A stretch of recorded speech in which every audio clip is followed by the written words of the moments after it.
Por que as altas cortes perderam confiabilidade? Por que se pediu o impeachment de um ministro do STF?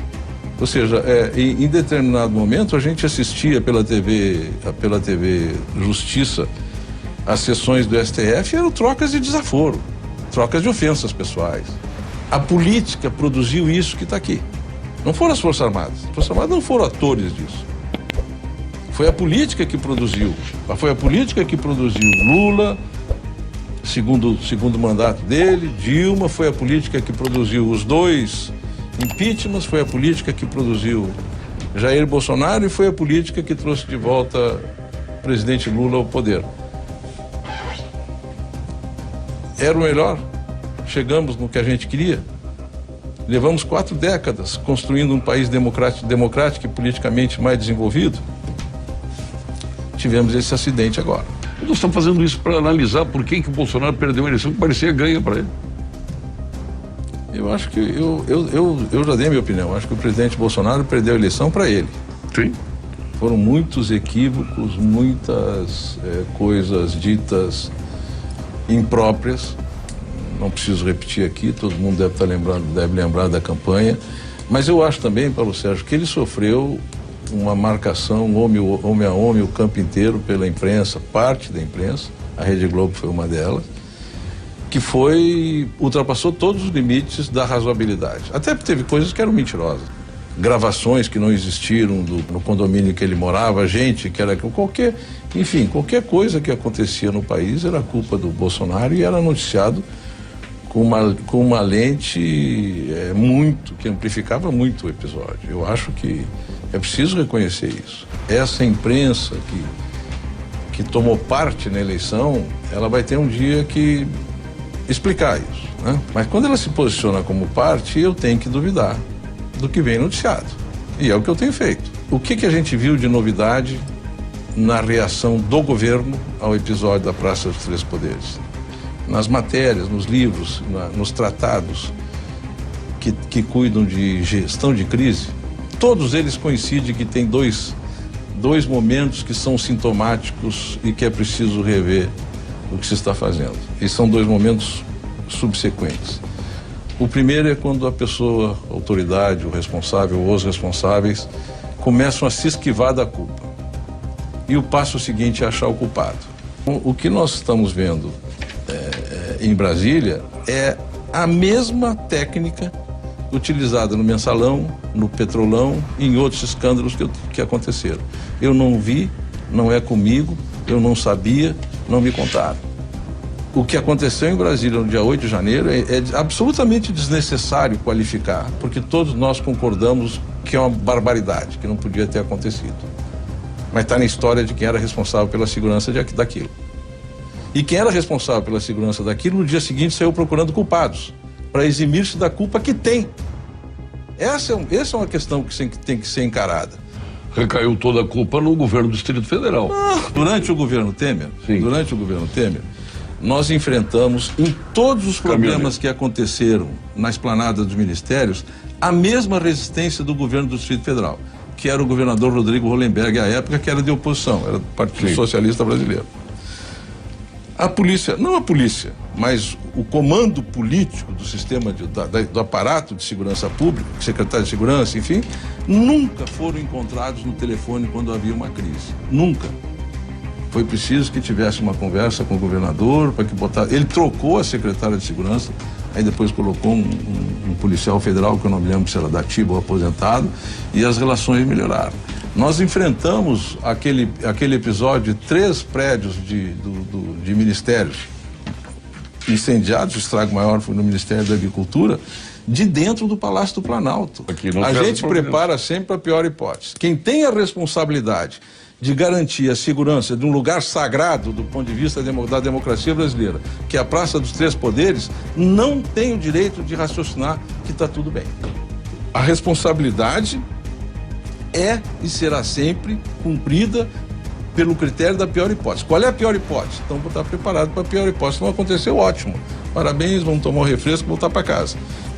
Achar que ninguém tem responsabilidade nisso, que ninguém tem nada poderia ser feito e que foi uma grande surpresa, é muito fácil. Não, são duas unidades do Exército que se revezam na guarda das instalações da Presidência da República. São duas.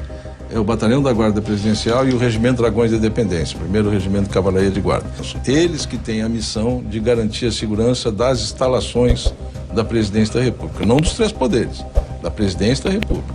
Dos três poderes, o Judiciário tem a estrutura de segurança dele e o Legislativo tem a Polícia do Legislativo, que tinham 15 policiais, pela notícia que eu li ontem, policiais legislativos dentro do Legislativo. Não é nada para garantir uma turba, para segurar uma turba daquelas. Muito e a bem. Polícia Judiciária, eu não sei quantos tinha, acho que já estava por aí também. Devia ser pouca gente. Muito bem. O Exército sair de onde estava, a guarda do Exército, sair do Palácio do Planalto para proteger o Congresso ou o Judiciário, não tem competência legal para fazer. Sim. Não tem mandato legal para fazer.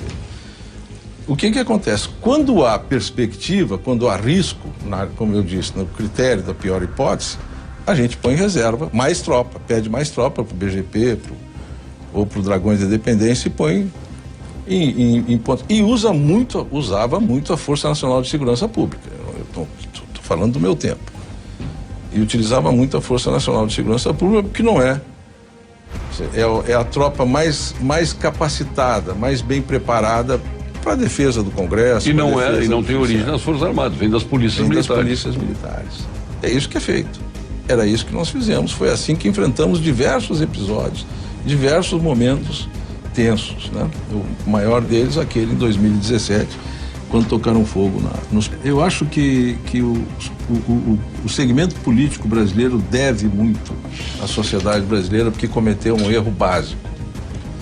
Ou seja, os políticos chegaram à conclusão que o presidente Bolsonaro tinha que ser afastado. Chegou-se a essa conclusão. A justiça, as cortes mais altas também não gostavam dele. Bem, criou-se uma grande aliança informal, enfim, diversas pressões, e foram buscar o presidente Lula como sujeito capaz, como candidato capaz de derrotar Bolsonaro. Ou seja, os políticos chegaram à conclusão que o presidente Bolsonaro tinha que ser afastado. Chegou-se a essa conclusão. A justiça, as cortes mais altas também não gostavam dele. Bem, criou-se uma grande aliança informal, enfim, diversas pressões, e foram buscar o presidente Lula como sujeito capaz, como candidato capaz de derrotar Bolsonaro. Alongaram a crise que nós vamos viver, porque nós teremos 4 anos muito difíceis, porque a vitória foi apertadíssima, 1, alguma coisa, menos de 2%, alongaram a agonia, trouxeram de volta um presidente que tem coisas muito complicadas nas últimas administrações para resolver, para explicar, e a gente vive... muito difícil de prever o que vai acontecer. Muito difícil de prever o que vai acontecer para o Brasil. O governo novo, o governo eleito, assumiu e não consegue governar, Paulo Sérgio. Nunca, mesmo antes do 8 de janeiro, e eu dizia antes do 8 de janeiro, um ex-presidente durou tanto na manchete, porque o governo só falava do ex-governo. Ou seja, falar mal do governo incumbente pode até ajudar a ganhar a eleição. É uma tática utilizada para ganhar a eleição, mas não ajuda a governar. É preciso governar. Então vem numa busca desesperada por culpados e gente para colocar a culpa. O presidente Lula, comandante supremo das Forças Armadas, dá uma declaração clara à imprensa, numa reunião com a imprensa, que não confia nas Forças Armadas. Como é que se pacifica o país a partir daí?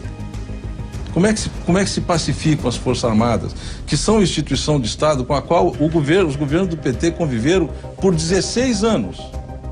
Aquarteladas, cumprindo seu dever, fazendo o que deveriam fazer. Sem nenhum trauma. Sem nenhum trauma. Um presidente da República, comandante supremo das Forças Armadas, que vai à imprensa dizer que não confia nas suas Forças Armadas, sabe, desde já, que nenhum general vai convocar uma coletiva para responder à ofensa. Então isso é um ato de profunda covardia, porque ele sabe que ninguém vai responder. Ele sabe que ninguém vai contestar o que ele está dizendo.